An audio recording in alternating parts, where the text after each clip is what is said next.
A sereia seria mais ou menos assim. Da cintura para cima, gente. Da cintura para baixo, peixe. Metade dama, metade escamas. Mesmo assim, dividida, a sereia é bonita. Bicho misto, moça triste, metade nada feliz pelas águas, enquanto a outra metade se afoga em mágoas. Metade Maria, metade sardinha. Por ser assim, dividida, a sereia é bonita. A sereia seria ser e não ser.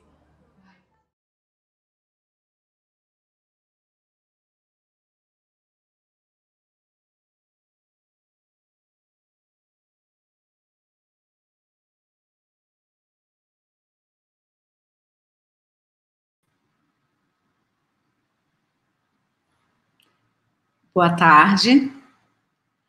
É um prazer ter vocês aqui conosco nesse momento tão especial, que é a nossa 32ª Semana da Educação, professor Paulo Freire. Sou a Débora Alves Neto, comigo nos bastidores da sessão de formação está a Tatiana e o Paolo, da sessão Núcleo Tecnológico Educacional.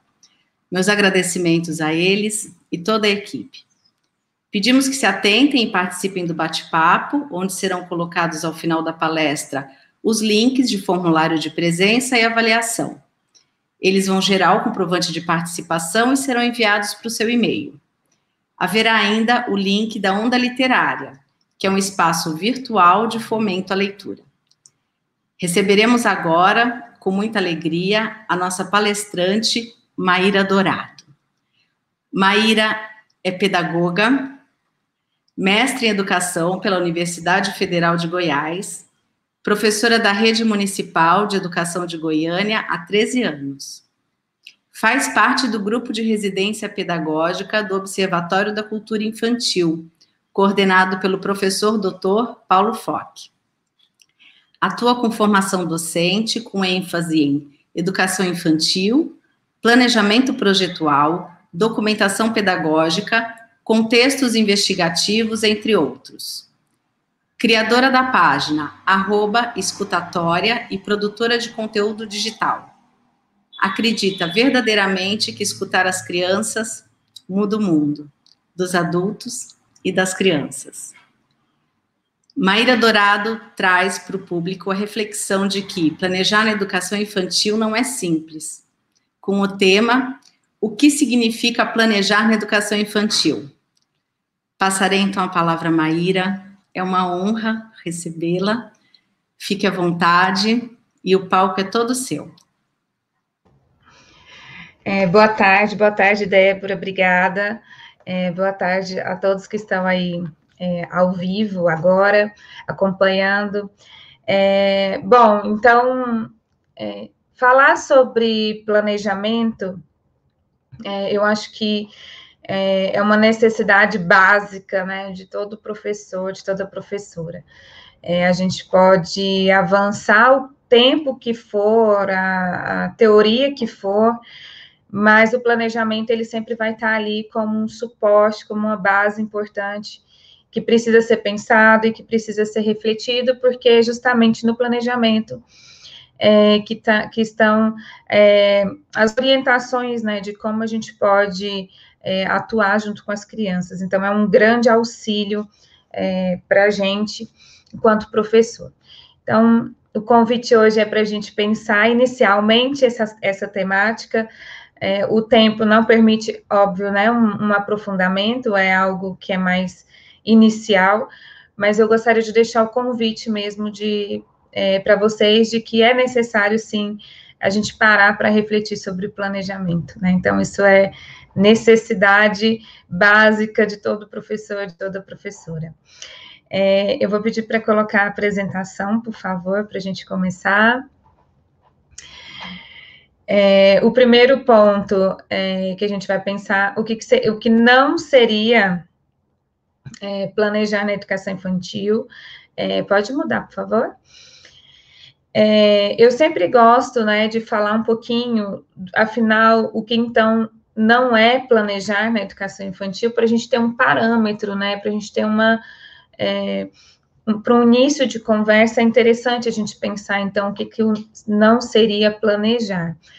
E esse planejamento, né, que eu vou discutir aqui com vocês hoje, inicialmente, é um planejamento que se atrela e que se relaciona diretamente à documentação pedagógica. Quando a gente fala na estratégia, né, da documentação pedagógica, ela vai exigir um determinado tipo de didática, uma forma de fazer junto com as crianças. E isso, como consequência, né, vai se desdobrar também no planejamento. Então, às vezes, quando eu vou falar de planejamento, né, algumas pessoas falam, mas então agora tudo que eu sei, eu não sei mais, era de um jeito, agora não é mais. Não é nesse sentido, né, que eu trago a reflexão.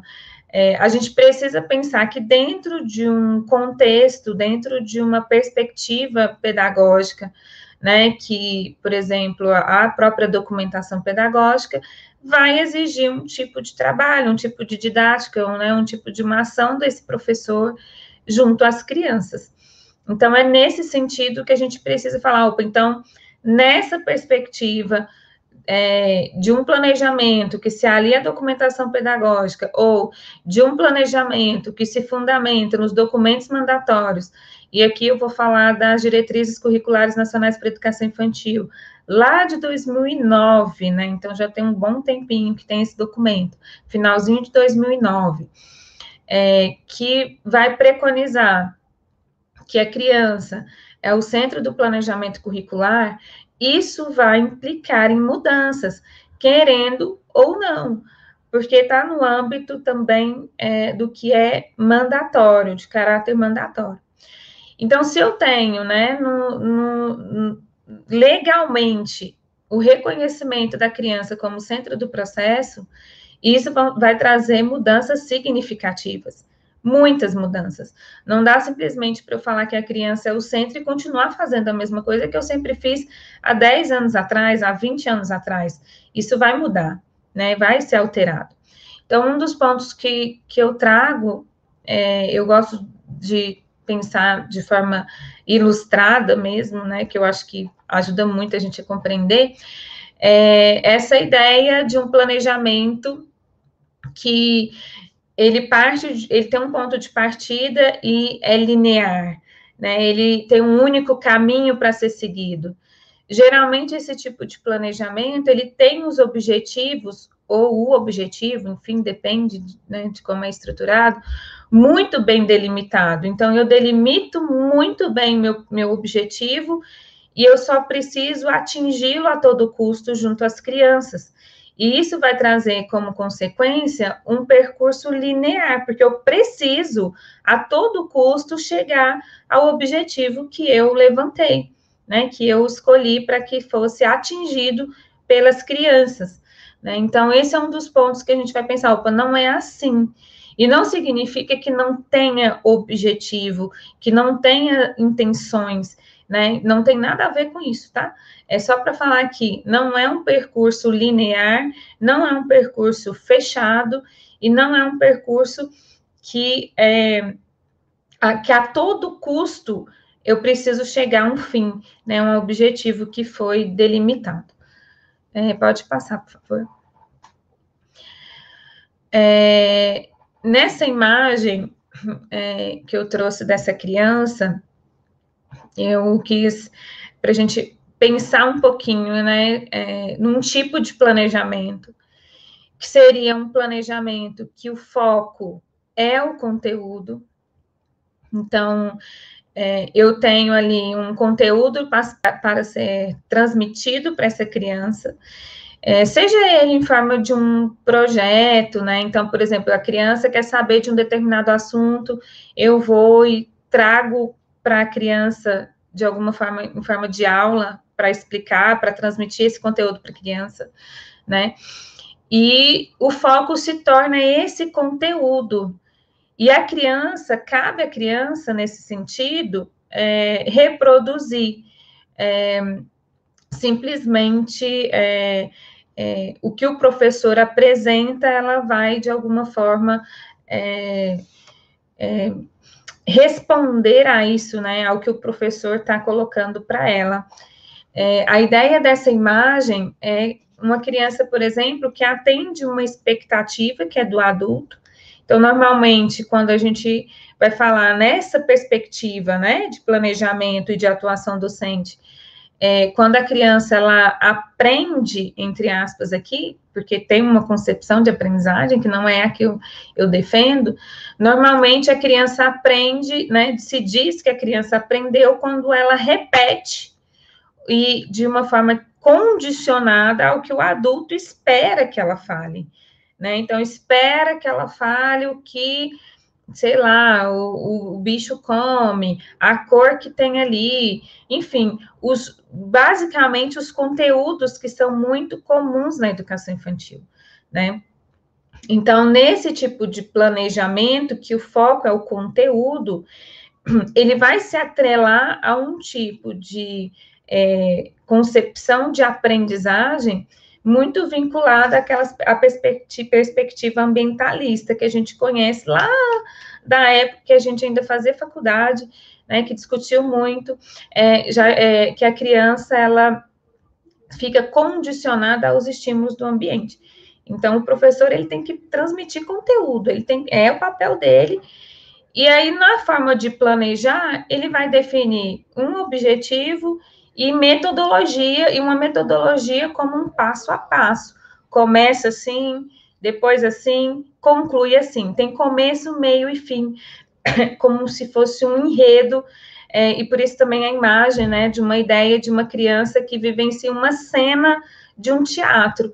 Então, o professor, quando ele está planejando dessa forma, ele está o tempo todo imaginando situações, né, que possivelmente vão precisar ali, a todo custo, ser colocado na realidade, ele precisa acontecer, né? Então, acaba que o professor idealiza muito a criança, né? Então, são crianças que estão o tempo todo fazendo a mesma coisa, o mesmo tempo, com resultado praticamente igual, né? Então, há uma ideia de uma homogeneidade ali das crianças que tem que estar produzindo tudo igual ao mesmo tempo agora. Então, é um tipo de planejamento que não atende à educação infantil. Ele dá uma ênfase muito grande ao conteúdo, à transmissão do conteúdo, e a criança, ela se torna, muitas vezes, invisibilizada. Então, por exemplo, se eu coloco como um objetivo, né, como eu falei de manhã, olha, reconhecer a cor verde, e aí eu vou contar a história do sapo verde, e aí eu vou colocar a criança para carimbar a mão, para fazer o sapo com a mão. Muitas vezes, a gente vê nas próprias fotografias, nos próprios registros, a professora ali colocando a mão junto com a criança muito pequena, fazendo as benditas carimbagens. E a criança, ela, nesse processo, ela está invisibilizada, né? Então, ela deixa de ser um sujeito e passa a ser um objeto, um carimbo, né? Porque aí ela precisa de ter um produto, um resultado, que seria, sei lá, um sapo feito com a mão, nem sei se dá para fazer, mas dá. Mão dá para fazer muita coisa, a carimbagem de mão. E o foco se torna o produto, porque aí eu preciso atingir um objetivo a todo custo, e mostrar esse produto, né, pronto e acabado para as famílias, que vão achar lindo e maravilhoso, né, porque não tem, lógico, o conhecimento do processo. Então, a criança, muitas vezes, nesse tipo de planejamento, onde o foco é o conteúdo, ela é, muitas vezes, invisibilizada. Né? Isso é um dos vários exemplos que a gente tem dessa forma de planejar. Então, isso não seria planejar se a gente for considerar numa perspectiva que se atrela à documentação pedagógica e muito menos numa perspectiva onde a criança é o centro do processo educativo, o centro do planejamento curricular. Tá? Pode passar, por favor. Nós vamos encontrar também um outro tipo de planejamento, que é o planejamento, e aí quem vai falar muito sobre isso, que é um texto antigo, já tem bem mais de 10 anos, é a Luciana Osteto, né? Ela vai falar desse planejamento por listagem. Então, aquele momento da massinha, momento do encaixe, momento disso, momento daquilo, que, na verdade, é muito simplório, assim, ele não dá conta da complexidade que é planejar para as crianças. E quando eu faço esse tipo de planejamento, o que a criança faz rapidinho, acabou o tempo, porque não tem nenhum desafio, não tem não tem nada ali que realmente desafie a criança. E aí tem a tendência, né, de ser o famoso vira-balde. Vou lá, pego o que eu tenho nas caixas, ou onde quer que seja, e viro. E vira aquela zona, e a criança brincando, e aí tá ótimo, porque ela tá brincando, ela tá se desenvolvendo. E não é esse o olhar que a gente precisa ter para a brincadeira. Não é simplesmente a criança tá brincando, tá ok. Quando eu estou falando de uma instituição de educação infantil, onde ali deve acontecer situações privilegiadas de aprendizagem, né? Então, esse tipo de planejamento, muito vinculado a essas listagens muito simples, né, que não dá conta da complexidade que envolve a realidade ali da instituição, a tendência é o abandono da criança. Há uma tendência ao abandono. Então, joga lá qualquer coisa para a criança no chão, na mesa, onde quer que seja. Ela está brincando, enquanto ela está brincando, o professor está lá no celular, o professor está conversando, o professor está mexendo em outra coisa, preenchendo coisas, menos pensando na criança. Né? Às vezes dá uma separada ali em alguma criança que entra em conflito e tal, e pronto. Né? Então, o professor, ele entra ali apenas como mais um no grupo, né? Não é o professor como sendo uma pessoa mais experiente, né, competente, junto com essa criança que também é competente. E ali o que resta é passar o tempo, esperar o tempo acabar, para que a criança possa ir embora. Então, é muito triste pensar esse tipo de planejamento, mas ele acontece, ele é real, tá? Bom, então isso não é planejar na educação infantil, embora aconteça, a gente sabe que acontece, né? Pode passar, por favor. Bom, então, o que seria, de fato, né, planejar na educação infantil? A gente vai ter um fio condutor, tem um fio condutor, tem um lugar que se deseja chegar ou que se deseja ir, né? Então, não é uma ideia de qualquer coisa serve, né? Então, agora a criança é o centro do planejamento, a criança é o centro do processo, então qualquer coisa serve. Não, não é isso. Isso é abandonar a criança, como eu falei agora há pouco. A gente precisa ter um entendimento que planejar na educação infantil vai exigir uma abordagem mais global e flexível. Então, eu preciso ter uma flexibilidade para acolher esse universo infantil, né, o que a criança traz, a sua experiência, e, logicamente, vai estar sujeito a modificações e alterações. Então, por isso esse movimento, né, aí da seta, né, diferente de uma linha reta. Então, vai ter idas e vindas e mudança de foco e modificações que é próprio da complexidade que envolve o ato de planejar na educação infantil. Então, planejar na educação infantil não é tão simples como parece, ou como as pessoas geralmente acham. E aqui eu estou falando pessoas, gente, não pessoas da nossa área, mas uma ideia que se tem, que porque é para criança tem que ser simplificado de forma simplória, né, até medíocre. Não é porque é para criança que precisa ser assim. Para o adulto que está com a criança, há uma complexidade muito grande. Né? Para criança, quando chega para a criança, ok. Eu costumo dizer que é a simplicidade na complexidade. Né? Então, o professor precisa entender toda essa complexidade e a criança vai viver isso de uma forma simples ali na realidade, tá? Pode mudar, por favor. Bom, e aí o primeiro ponto, né? Então, eu dividi as imagens de acordo com os pontos que eu acho que é muito importante a gente pensar no planejamento. Então, o primeiro ponto que eu trago, né, a gente vai pensar, tá, então tem um planejamento na educação infantil, ele é flexível, ele é aberto a modificações, né, ele tem algumas alterações no percurso.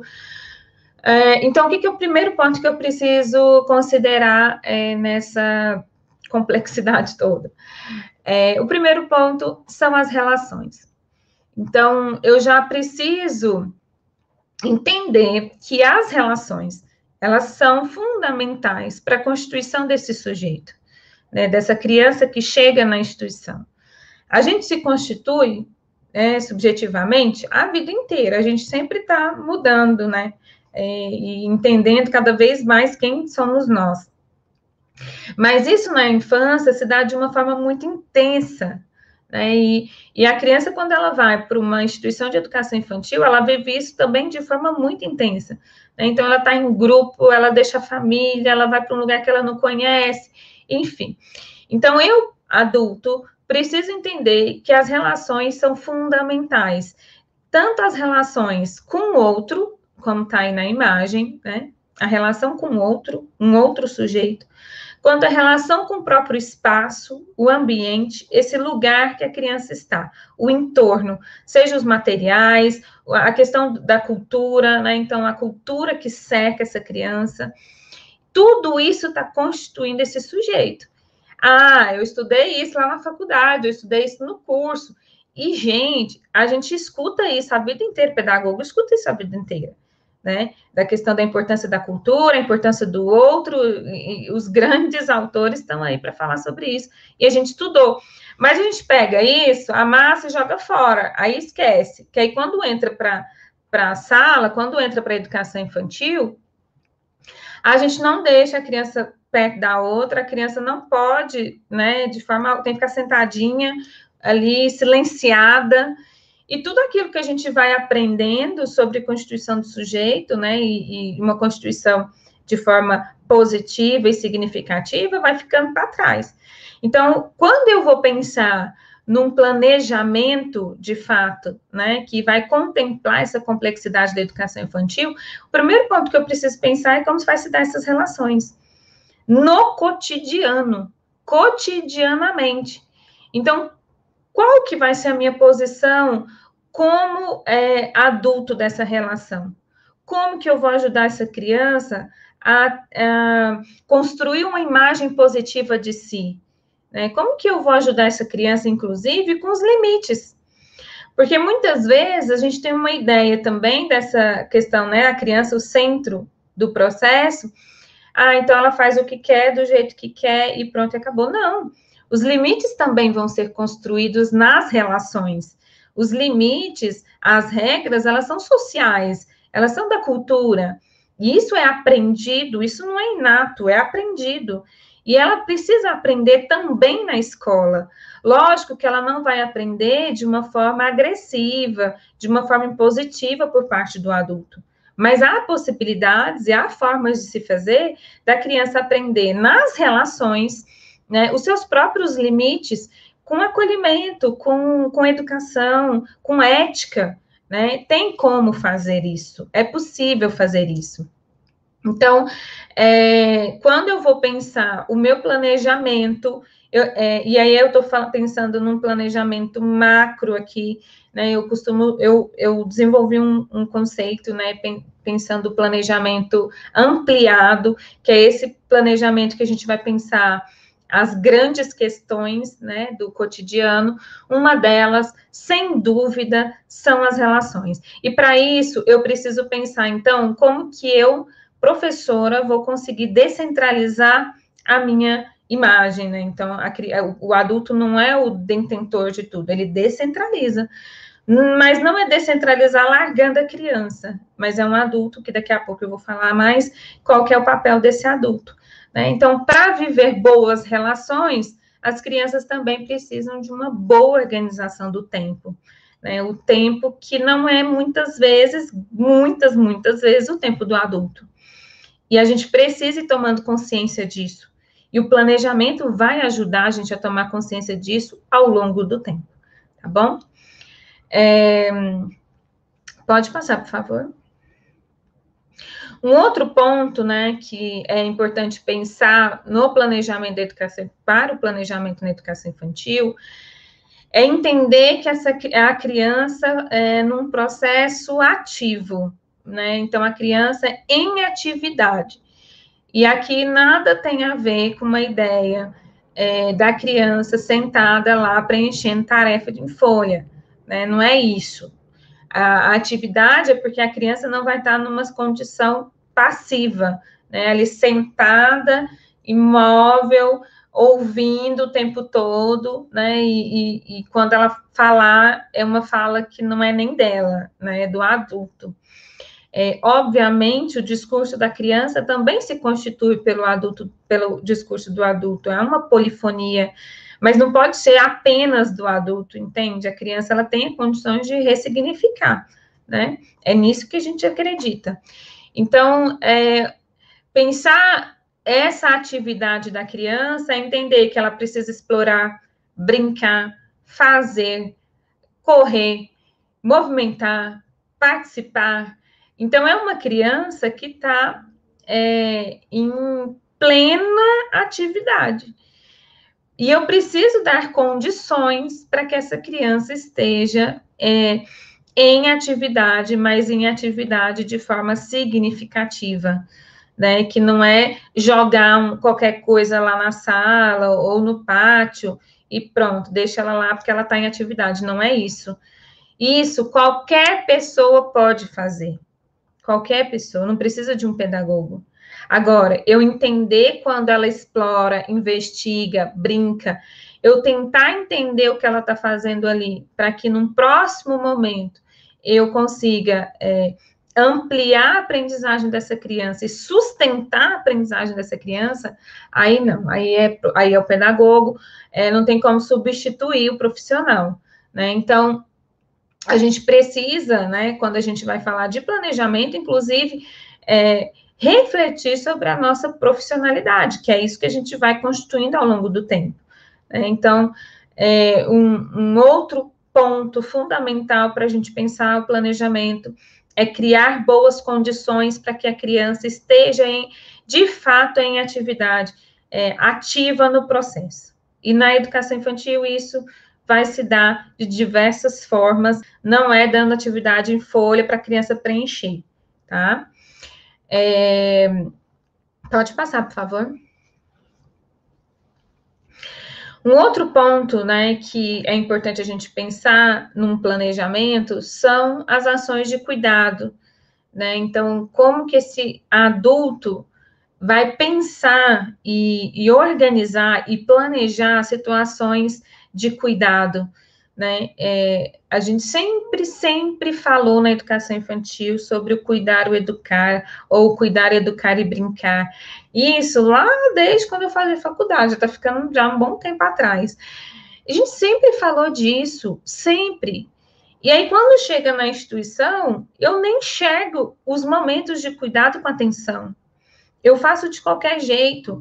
Eu vou dar uma comida para a criança, eu encho a colher da criança, enfio na boca dela repetidas vezes, e a criança está engolindo, engole logo, né? E a gente fala o tempo todo que na educação infantil é o educar, o cuidar, ou o educar, cuidar e o brincar, enfim. A gente sempre está falando no discurso, e a gente não vê o que a gente faz.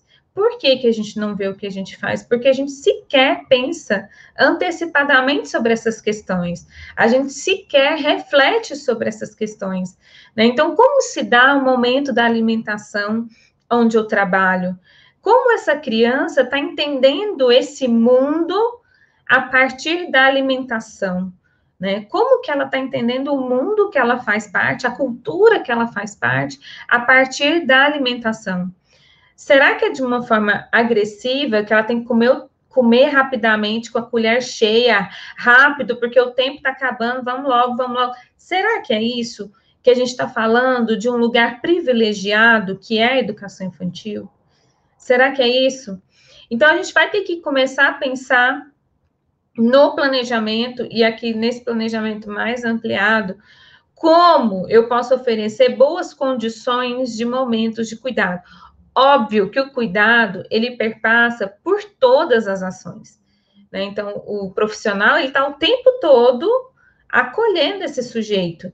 Só que vão ter momentos que vão requerer mais ainda a atenção desse adulto, como a alimentação, a troca de fralda, o desfraude e tantas outras, né? E isso precisa ser planejado. Por isso que eu falei lá no início que esse planejamento com objetivo bem delimitado e metodologia não cabe para a educação infantil. Não dá certo. Por listagem, então, nem se fala, nunca que atenderia, né? Então, eu vou precisar, sim, pensar as questões que envolvem o cuidado, até porque está muito atrelado aos vínculos que serão formados, que estão sendo formados, e, novamente, a constituição da subjetividade dessa criança, desse sujeito, tá? Pode passar, por favor. Um outro ponto também que a gente precisa pensar para o planejamento é a presença do adulto. Há um entendimento muito equivocado de que nesse tipo, né, a criança é o centro do processo, o professor some. Gente, isso é um equívoco. Se a gente acredita numa criança competente, tem que ter um adulto muito competente ao lado dessa criança. Dando sustentação para a sua aprendizagem, né, sustentar as experiências das crianças.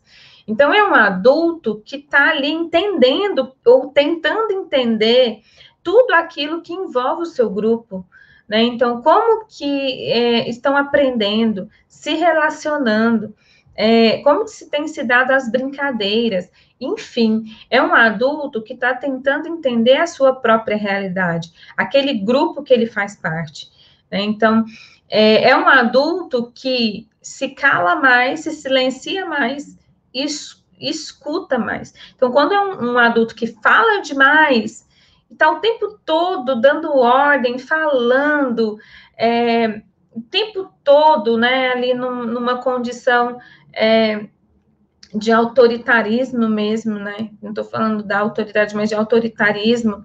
A criança é invisibilizada mais uma vez. Então, eu preciso ter uma postura mais silenciada para eu conseguir escutar a criança. E escutar a criança, eu não estou falando, gente, de somente a oralidade, né? A gente não escuta a criança só pela oralidade, é pelos seus gestos, é pelo entorno, é pelas suas relações, é como ela brinca, enfim, de diversas formas. Então, esse adulto, ele é muito presente. E não é um adulto que vai vir trazendo respostas. É um adulto que vai trazer perguntas, novas perguntas, boas perguntas. Então, quando uma criança traz algo, né, uma fala, alguma coisa que é significativo, a professora ela não vai simplesmente dar uma aula. Pelo contrário, ela vai trazer novas perguntas. Por que você pensou assim? Me conta mais um pouco sobre isso. Entende? Então, é um professor que provoca, que é um observador participante, né? Ele observa, mas ele participa e ele provoca. Quando ele faz boas perguntas, ele está promovendo junto à criança avanços na sua aprendizagem, porque a criança vai ter que pensar um pouco mais, ela vai ter que encontrar saídas, encontrar respostas provisórias, né? Então, é desse adulto que a gente está falando, quando a gente vai falar desse planejamento, que ele descentraliza a sua figura, né, do adulto como o tempo todo faz isso, faz aquilo, né, determinando para as crianças, e passa a ser um adulto que provoca, que observa e que participa junto com as crianças, tá? Pode passar, por favor. Um outro ponto, né, para a gente pensar o planejamento na educação infantil é pensar o espaço, os materiais. E aqui, foi proposital uma foto de uma área externa para a gente pensar para a gente parar de achar que só vai acontecer boas relações de aprendizagem nas salas referência, não. A área externa é uma gama de possibilidades, né? Então, Quando a gente vai pensar o espaço, a gente vai pensar no espaço da escola. O que aquele espaço, ele provoca, ele pode provocar na criança? O que eu desejo com esse espaço que eu escolhi, né? Seja a área externa, seja a sala referência, onde for, né, o lugar que eu escolhi para uma determinada proposta, né? Isso é um ponto fundamental para a gente pensar. Outra questão são os materiais, né? As escolhas dos materiais, eles nunca serão aleatórios, né? Não, vou ali pegar uma caixa e virar a caixa aqui para as crianças, tá ótimo. Não, é tudo muito bem pensado, com muita intenção, né? Então, como que um material se combina com o outro, ou não? Como um material diverge do outro? Quais as propriedades desse material que pode, de alguma forma, chamar a atenção da criança? E isso a gente precisa pensar, porque é um aspecto que ainda é pouco pensado na educação como um todo, que é o aspecto da estética. Como que eu vou, de alguma forma, envolver essa criança, né, pela beleza das coisas, pela conexão das coisas, né, dos objetos, do espaço, do próprio sujeito. Então, quando eu vou falar de planejamento na educação infantil, eu preciso ter clareza que, ao invés de aula, eu vou organizar e vou tentar garantir boas condições de aprendizagem para essa criança. E tentar garantir isso é pensar em contextos. O que envolve contextos, né? Então, o espaço, materiais, tempo, as relações. Eu preciso pensar nisso, né? Como que eu vou organizar os grupos, por exemplo? Se vão ser grupos com duplas, trios, né? 4 crianças, ou vai ser individualmente? Tudo isso é intencional. Tudo isso precisa ser, de fato, de alguma forma, para o professor consciente, né, das suas escolhas. Por que ele está escolhendo isso e não aquilo? Tudo isso faz parte, né, quando a gente vai falar de um bom planejamento.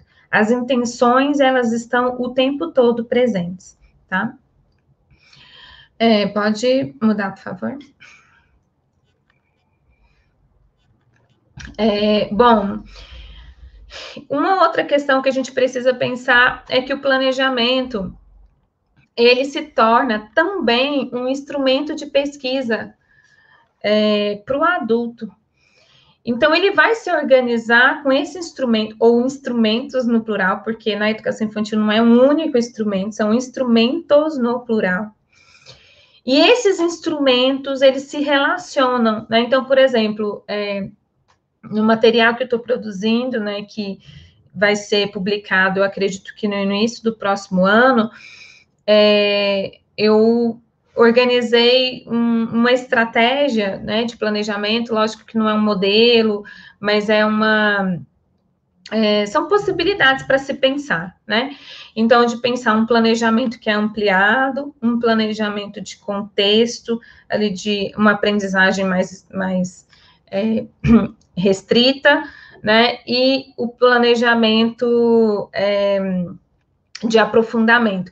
Então, eles eles se relacionam entre si para garantir, ou para me ajudar a entender o meu grupo, entender como esse grupo está aprendendo, o que eles estão fazendo, as perguntas que eles têm, enfim. Então, é uma estrutura que vai me ajudar numa pesquisa. Agora, é a pesquisa que acontece lá na universidade? Não. Mas é a pesquisa que acontece a partir da minha prática, junto com as crianças. Eu preciso questionar o que eu faço. Eu preciso refletir sobre o que eu faço. Isso, investigar o que eu faço junto com as crianças é pesquisa, tá? Mas não é a pesquisa lá da academia, mas é a pesquisa que vai me ajudar a qualificar a minha prática, né? Então, esse tipo de planejamento, ele vai se fundamentar na incerteza. Ele não vai ser taxativo, ó, começa assim, termina assim, não, ele vai se fundamentar numa incerteza, e isso é muito difícil para a gente entender, né? Assim, logo de início. Mas é possível a gente pensar num planejamento que se fundamenta na incerteza, em hipóteses, em suposições. Porque quando a gente está falando de ser humano, a gente está falando de possibilidades, a gente não está falando de algo taxativo, aí se acabou. A gente está falando de ser humano, com toda a complexidade que envolve o ser humano.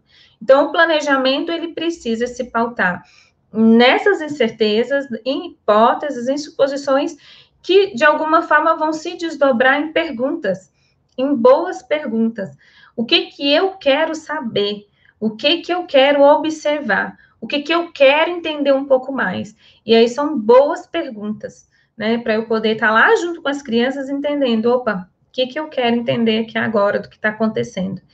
E, logicamente, eu preciso estar muito bem embasada, né? Para entender, até para eu fazer as perguntas. As perguntas não é do nada, né? Tem um sentido, tá? Pode passar, por favor.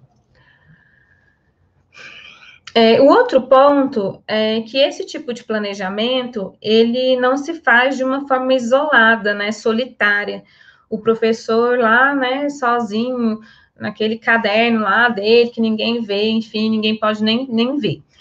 Pelo contrário, ele precisa ser confrontado, ser refletido, seja o professor com o auxiliar, seja o professor com a coordenação, seja o professor, às vezes, com um professor que trabalha na mesma faixa, né, de idade, enfim, alguém com que esse professor possa, de alguma forma, estabelecer uma parceria, né, e começar a perceber que aquilo que é ofertado para a criança, quando acontece em parceria, isso é qualificado. Quando eu sou um professor muito sozinho, né, que eu tenho só uma única visão, que é a minha, isso como consequência como eu vou dizer, empobrece um pouco o processo. Quando eu tenho troca, quando eu tenho parceria, enriquece o processo. E eu sei que muitos professores estão sozinhos ali na instituição, né, que não tem ninguém. E tudo bem, assim, entre aspas, né? Não é porque eu não tenho que também eu não vou fazer. Eu começo, né? Eu vou fazendo. E à medida que eu vou fazendo, eu vou, querendo ou não, influenciando outras pessoas a fazerem também. Né? E a gente percebe muito isso, né? Então, um professor começa, o outro, opa, fulano está fazendo, parece que dá certo.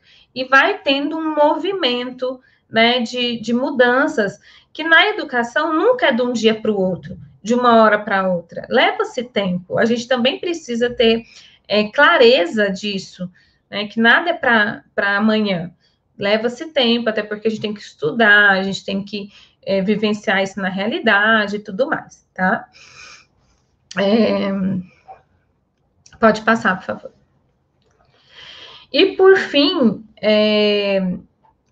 um dos pontos, né, fundamentais para a gente pensar o planejamento na educação infantil é considerar esse professor que estuda, que vai atrás, né, não fica esperando, né, o outro. É um professor que tem iniciativa para ir em busca, né, então, um professor que estuda, que lê, que faz curso, que se forma. Isso, a gente não estuda, não é para o outro, para mostrar para o outro, né, ou para ganhar parabéns do outro.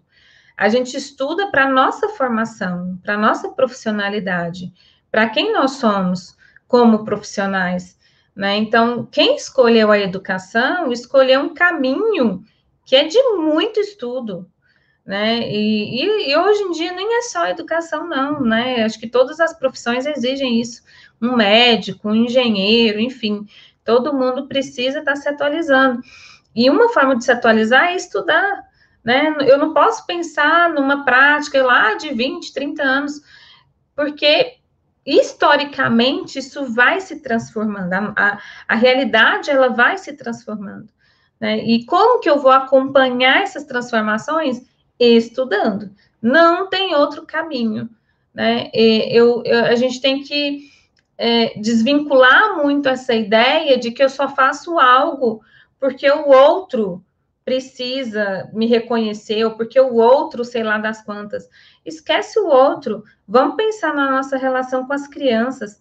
como que eu posso, dentro da minha realidade, fazer com que essas relações junto com as crianças se dê de uma forma, com uma qualidade maior.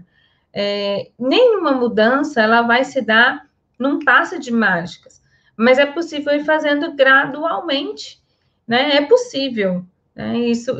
Isso que eu falo é de alguém que é da prática, né? Não estou falando de algo que é fora da realidade, né? É super possível. Então, um dos pontos ali que eu acho que é importante para concluir essa parte, né, é pensar nesse professor que estuda, né? Então, é esse professor que entende profundamente de aprendizagem, é esse adulto que sabe profundamente de cultura infantil, que entende de documentação pedagógica, enfim, que vai entendendo desses saberes que fazem parte da sua própria prática, tá? Bom, é isso. Eu acho que agora a gente pode ir para as perguntas, né? Eu acho que vale a pena a gente conversar um pouquinho. Obrigada.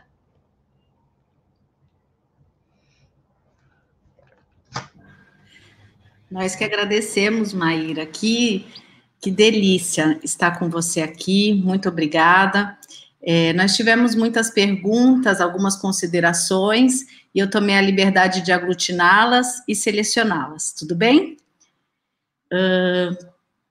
Então, eu vou começar com uma pergunta que é assim: vejo muita dificuldade de alguns professores de fazer um planejamento adequado para crianças com deficiências. Qual sua sugestão para esses profissionais?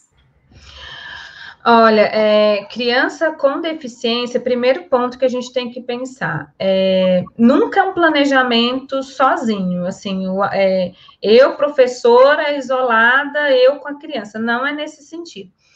Primeiro, que uma criança que tem algum tipo de específico, né, de um atendimento específico educacional, esse professor, ele precisa de algum suporte. O mínimo possível ele precisa. Então, seja por parte da secretaria, se for caso da secretaria, se for criança que tem atendimento fora da escola, né, com psicólogo, fonoaudiólogo, é multidisciplinar.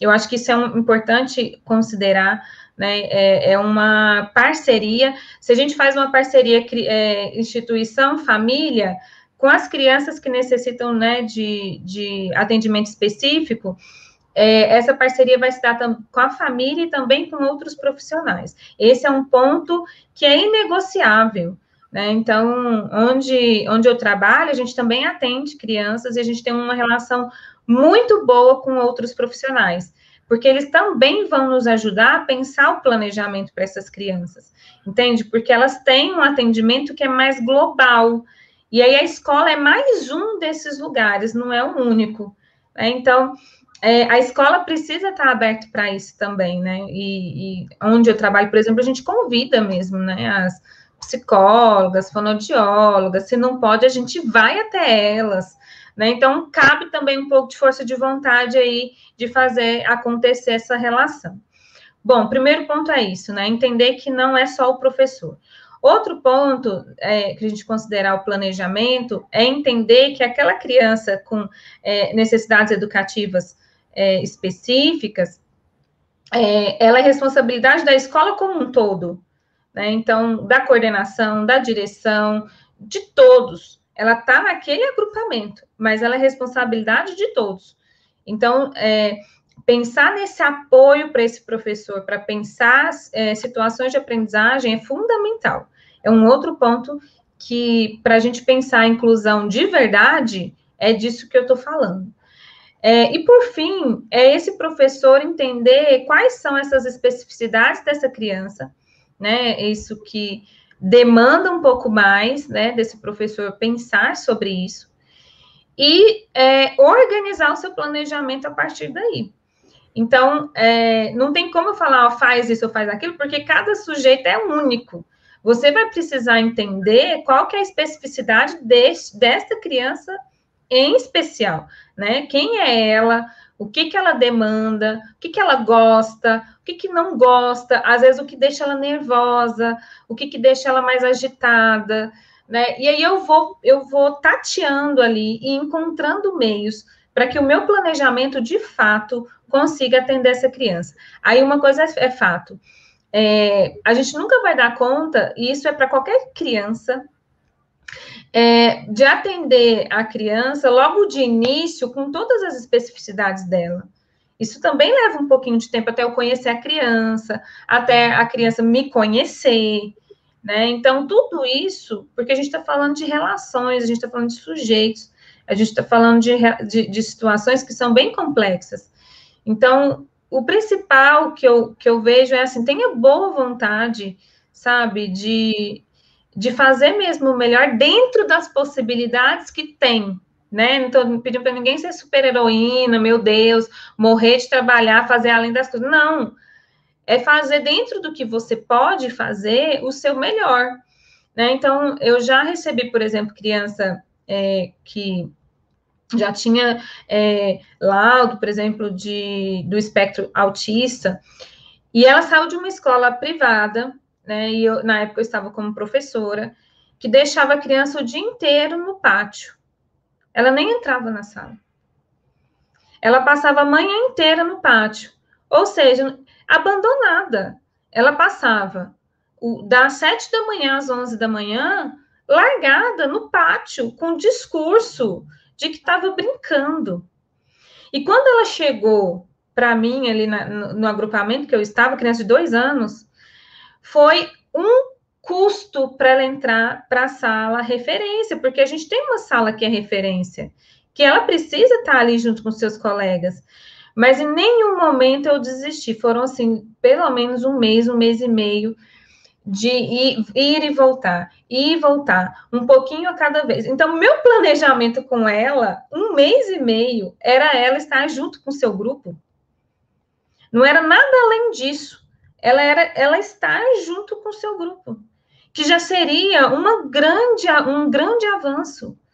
Né? Então, assim, os professores, eles têm como fazer, como isso, gente, é estudando a sua realidade, é entendendo que criança que é essa, né? Quais são as suas necessidades principais ali do momento, que aí tá, conseguir que ela ficasse junto com o seu grupo. Agora, o próximo passo é tentar que essa criança brinque com o seu grupo. Eu vou ser a ponte junto dessa criança para que ela brinque com o seu grupo, né? E essa era o meu foco de planejamento com essa criança, de observação. Mas isso, gente, era a minha realidade com essa criança. Tem muitas crianças com muitas outras necessidades. O que importa é você se importar. É isso, né? Eu acho que é aí que está o grande X da questão. Muito obrigada, Maíra. Esse diálogo, esse trabalho em equipe, esse respeito à individualidade das crianças, sem esses elementos, a gente realmente não consegue fazer uma educação inclusiva. Muito obrigada. Eu vou ler uma outra questão. Sou cozinheira, acho o tempo para as crianças comerem curto. Forçamos a comer rápido, quando o certo não é comer rápido e nem a quantidade. O certo é comer devagar e bem mastigado. A criança que come rápido terá tendência na vida adulta à obesidade. E então a gente pergunta, você tem alguma pista para pensar nos tempos ao planejar, reestruturando o tempo-relógio e adequando às demandas da primeira infância? Gente, que lindo. Como que é o nome dela? Patrícia. Patrícia, seu relato foi bem sensível e é isso mesmo. Olha, já tem algumas possibilidades, assim, e por isso que eu vou falar, assim, é muito complexo eu falar de uma coisa que é muito de uma dada realidade. Mas como a gente tem feito, né, onde eu trabalho, isso foi em 2019, né, a gente começou um trabalho para pensar mesmo o momento da alimentação, e um dos pontos foi o seguinte, o horário da alimentação, ele é definido por uma gestão. Então, não tem como simplesmente o professor querer fazer do jeito dele, né? Não tem como. A gente, como que eu vou dizer? A gente obedece uma organização. E ela é necessária, gente. Imagina uma instituição que não tem horário. É muito difícil, né? Então, os horários, eles são necessários. Agora, se eles são adequados, é outra história. Então, um dos pontos é a gestão pensar bem nesses horários, de forma que atenda também os profissionais, porque os profissionais têm horário de entrada e horário de saída. Não adianta eu querer que o professor, ele fique no seu horário, além do horário, para dar conta de uma coisa que é da instituição, certo? Então, eu preciso adequar os recursos humanos, né, ao que eu tenho de estrutura de tempo. O que a gente tem feito, o que a gente fazia, né, antes? Na instituição que eu trabalho, na verdade agora eu estou até licenciada, mas a gente continuava com o horário, a gente tinha em torno de 40 minutos de almoço, e aquelas crianças que necessitavam de um tempo a mais, quem ficava com elas era o pessoal do administrativo, que aqui a gente entende aquelas pessoas que são desvio de função, que, por exemplo, começa numa função e desenvolve algum problema laboral e tem que sair dessa função. Aí eu não sei como que funciona em cada rede, tá, gente? Por isso que eu tô falando que depende muito da realidade de cada um. Então, essas pessoas que são desvio de função, elas ficavam junto às crianças que precisavam de um tempo a mais. O pessoal que trabalha na limpeza ficava também junto com as crianças, esperando essas crianças que demoravam um pouco mais a terminar de comer. Então, o grupo que terminava ia para escovação, enfim, lavar as mãos e ir para o descanso e tal. Aquelas crianças que precisavam de um tempo maior, elas tinham um outro apoio que não eram dos professores, eram de outros funcionários. Por isso que eu falo, gente, que na instituição a responsabilidade não é da professora, não é da auxiliar somente, é de todos, todos.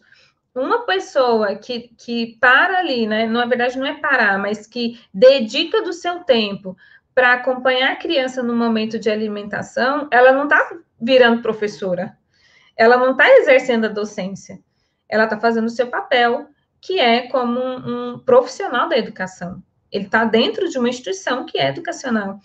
E isso tudo depende de gestão, gente, isso é gestão.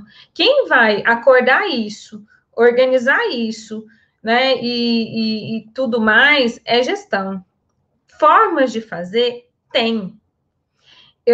Esse discurso de falar, né, ai, que porque tem o tempo, porque nananã, né, que muitas vezes se esconde nisso, eu tô falando, gente, precisa ter tempo mesmo, precisa ter horário, a gente vive por conta de horário, mas eu preciso pensar como que está distribuído esse horário, e a partir dessa distribuição, como que eu posso estender um pouco mais para quem precisa, porque não são todas as crianças que precisam, mas tem as que precisam, né? E aí esse almoço, ele não tem que ser acelerado, ele não precisa ser acelerado, tá? Então, tem formas de fazer. O que acontece? Bons profissionais são criativos. O que é criatividade, gente? Encontrar saída em meio a uma multidão de problemas que a gente tem. Sejam criativos, né? Acho que é por aí. Obrigada, Maíra. E algumas pessoas colocaram também no bate-papo sobre o trabalho coletivo. Como é importante que esse trabalho não seja solitário. E você falando isso, eu me lembrei também, numa prática da escola, de algumas crianças que comiam mais devagar, que precisavam desse tempo maior, e elas ficavam com a turma seguinte. Quando a turma seguinte vinha, essas outras professoras, elas cuidavam também dessa criança, e depois ela voltava para o grupo dela referência. Ótimo. Então, quando as amigas trazem no chat sobre o trabalho coletivo, eu acho que é por aí, né, quando a gente pensa sobre isso. Exatamente. Então, tem uma outra questão que fala assim, teria bons exemplos para esse trabalho com planejamento? Uma vez que, para agir dessa forma, é preciso pensar situações e intervenções, não mais as atividades, como antigamente. Exemplifique propostas práticas potentes para aprendizagem e desenvolvimento das crianças.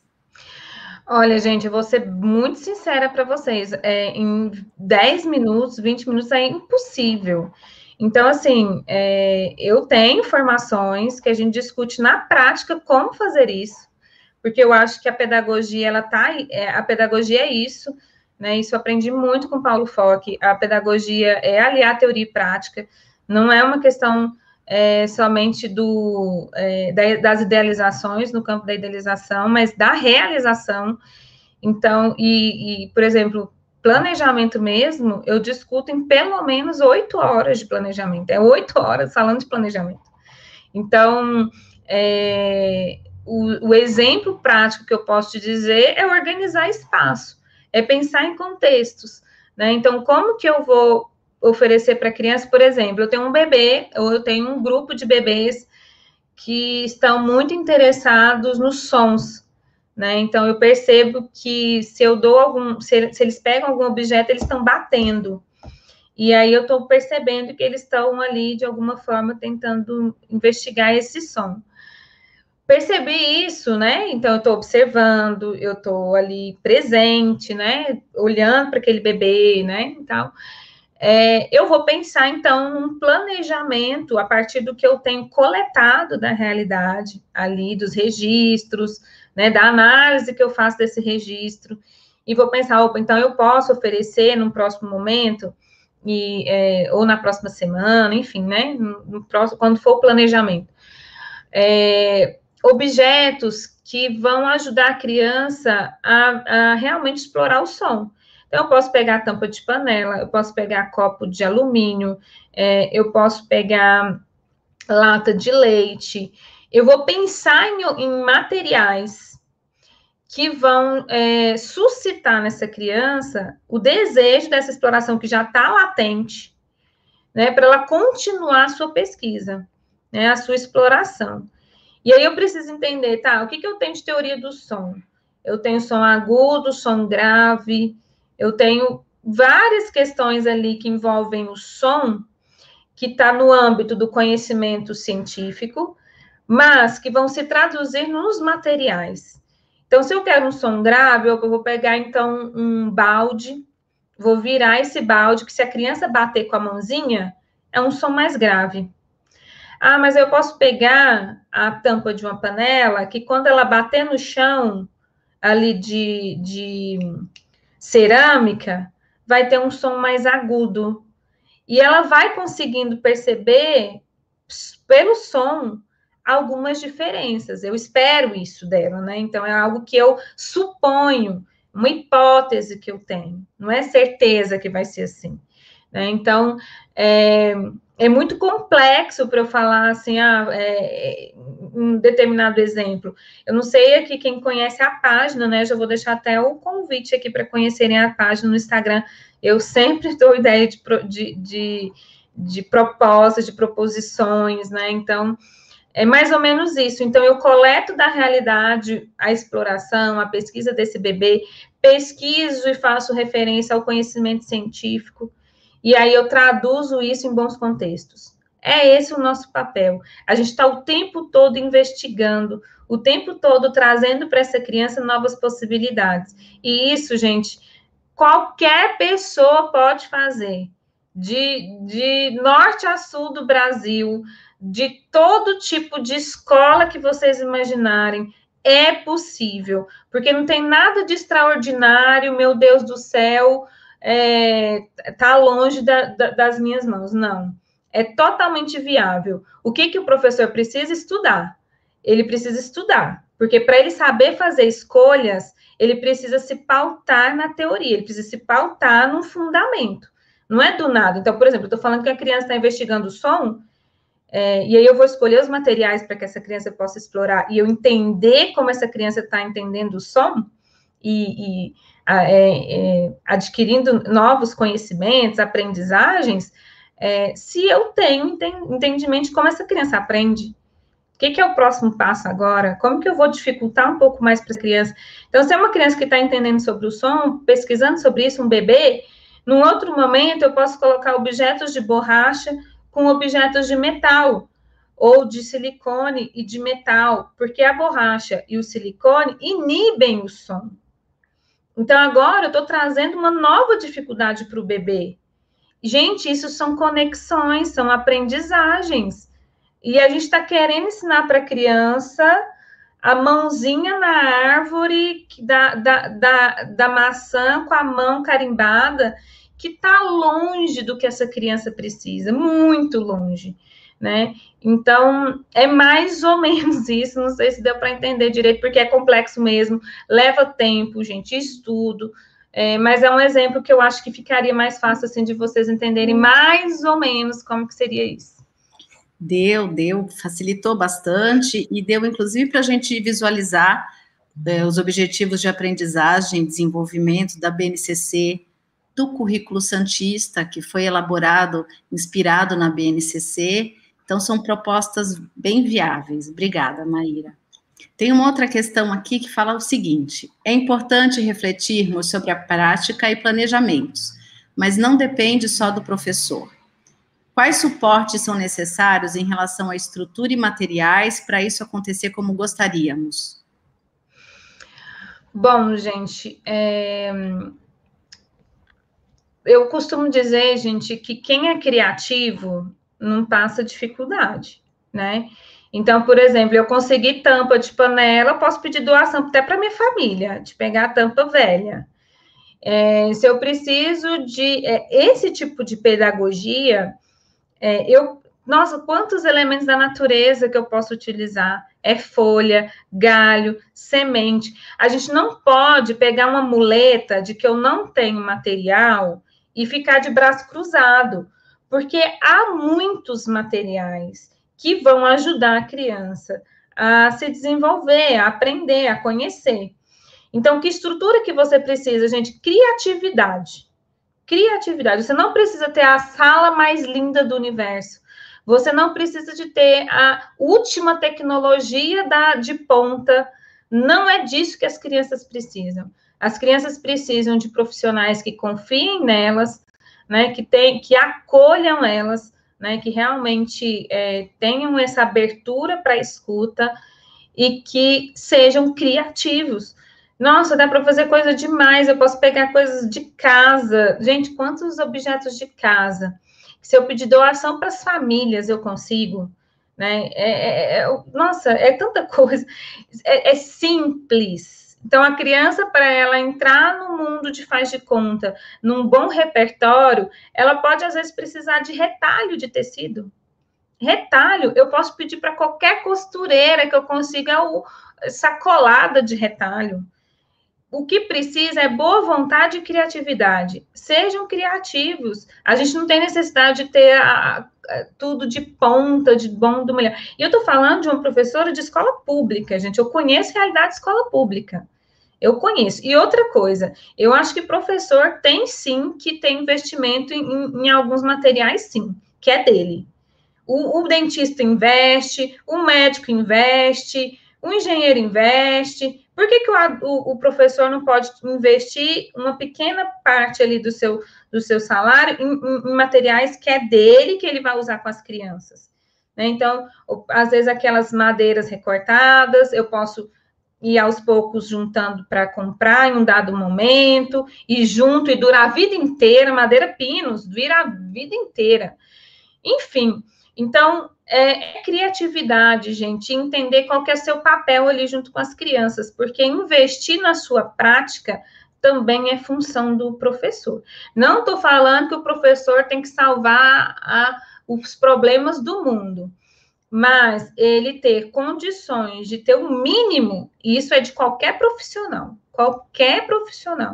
e eu estou falando especificamente aqui de uma escola pública, porque a gente sabe como que é a escola pública, falta muita coisa.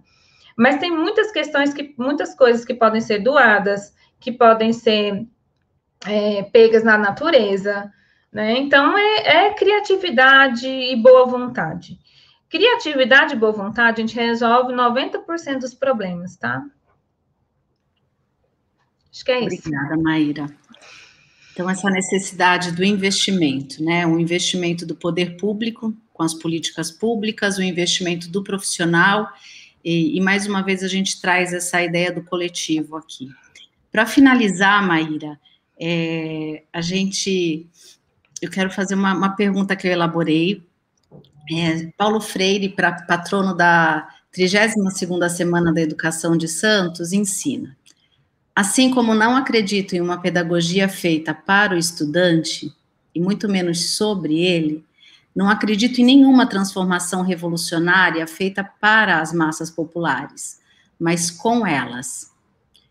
Partindo desse paradigma, como as crianças podem participar da elaboração da documentação pedagógica, especialmente do planejamento?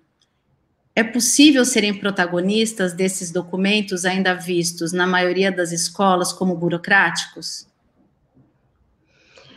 Com certeza, assim, quando a gente passa a escutar a criança de verdade, escutar, eu sempre gosto de falar que é uma metáfora, não é só a questão da oralidade, né? Então, como eu falei do bebê aqui, o bebê é um movimento, né? Os gestos. Quando eu começo a entender o que esse bebê, ele supostamente está tentando entender sobre o mundo, né? Porque a gente nunca decifra outra pessoa, gente, isso é impossível, né? A gente interpreta, a gente supõe. Então, que supostamente está investigando ali sobre o som, por exemplo, e eu considero isso, a criança já tá participando do planejamento. A criança ela não precisa participar do planejamento falando assim, professora, faz isso, que eu quero isso. Não é assim. Ela vai participar justamente como um adulto que está aberto para o que a criança está mostrando para ela. Então, no caso desse bebê, quando o bebê mostra, por exemplo, um grupo de bebês, né, mostra um tipo de exploração e o professor considera isso, no seu planejamento, ele está considerando a criança. Quando eu percebo que, por exemplo, no momento de alimentação, um bebê está com muito sono e chega a dormir em cima da comida, porque eu já vi esse tipo de cena, infelizmente, ali eu não estou escutando a criança, ali eu não estou considerando ela. Agora, se eu percebo que naquele horário da refeição, aquele bebê, ele sempre está com sono, então ele vai dormir, ele não vai comer, porque naquele momento é o sono dele, isso é fisiológico, né? Ele não está com fome ainda, ele está com sono, ele vai dormir. Isso é considerar a criança no planejamento. Sabe? Então, às vezes, a gente tem uma ideia de que a criança participar do planejamento é algo mirabolante, que eu tenho que sentar em roda com a criança e perguntar para ela, e lá. Não, gente, são sutilezas, são os detalhes que fazem a diferença. Agora, eu posso pensar, tá, e na documentação pedagógica? Olha, eu posso trazer dos registros que eu tenho, né, então, fotográficos, né, de desenhos mesmo de produção das crianças, e retomar com a criança, aquilo ali é um material de memória, e aí a criança, ela pode fazer um processo que a gente chama de metacognição, ela vai pensar no que ela pensou, ela vai pensar no que ela fez, junto comigo, e aí eu vou entendendo um pouco mais como essa criança está pensando, isso eu estou considerando a criança. Então, a gente tem uma ideia, às vezes, é algo muito mirabolante, meu Deus, eu tenho que ficar lá, a criança vai ficar me pedindo para fazer não sei o quê, ou aquilo. Não é assim. São os detalhes, né? A gente quer que as crianças elas sejam, de fato, acolhidas e ouvidas, e que elas possam realmente participar desse processo.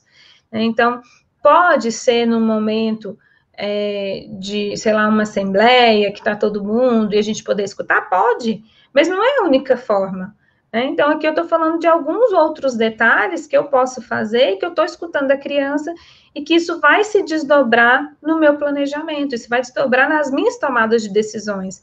Não vai ser uma tomada de decisão que eu tomo lá no Google, perguntando qual que é o projeto que eu vou desenvolver com as crianças. É uma tomada de decisão consciente junto com as crianças, né? E não é chegar para a criança e falar assim, o que você quer aprender? Ou passa lá uma formiga na sala, a gente vai estudar a formiga. Não é isso, isso é simplório demais. É muito mais complexo o processo. É uma construção, o processo é uma construção. Ele vai se dando aos poucos. À medida que a gente vai entendendo, a gente vai tomando mais consciência e ele vai se aprofundando cada vez mais, né? Então, seria isso.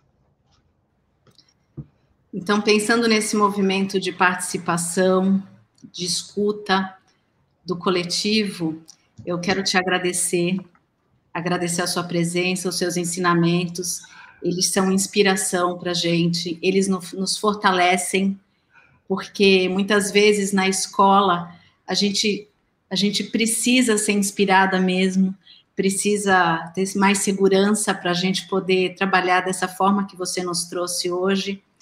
E no bate-papo foi falado sobre coerência. O que você trouxe hoje, a Leila trouxe anteriormente, a Diana também trouxe essa coerência entre as falas, né, da educação infantil. Então, eu quero te agradecer e também queria encerrar com algumas palavras-chave que uma amiga colocou no bate-papo: intencionalidade, coerência, reflexão do fazer, estabelecer parceria, troca, qualificação da prática e estudo. Então, Maíra, muito obrigada pela sua presença. Gostaria de convidar vocês para as 19 horas, que a gente continua com os encontros da Semana da Educação. Tivemos palestras concomitantes a essa, então acessem o Portal Educação, o canal do YouTube, que essa programação está muito cara para nós, para todos nós. Muito obrigada, viu, Maíra? Eu que agradeço e, assim, muito obrigada também quem está aqui ao vivo agora, nessa hora da tarde, e obrigada também à Secretaria, né, de Educação de Santos. É um prazer poder falar um pouquinho para vocês e dizer, assim, que é uma honra ver secretarias estudando, né, então aí nesse movimento formativo. Eu morro de orgulho e eu fico muito feliz de poder participar, tá? Então, muito obrigada. Muito obrigada.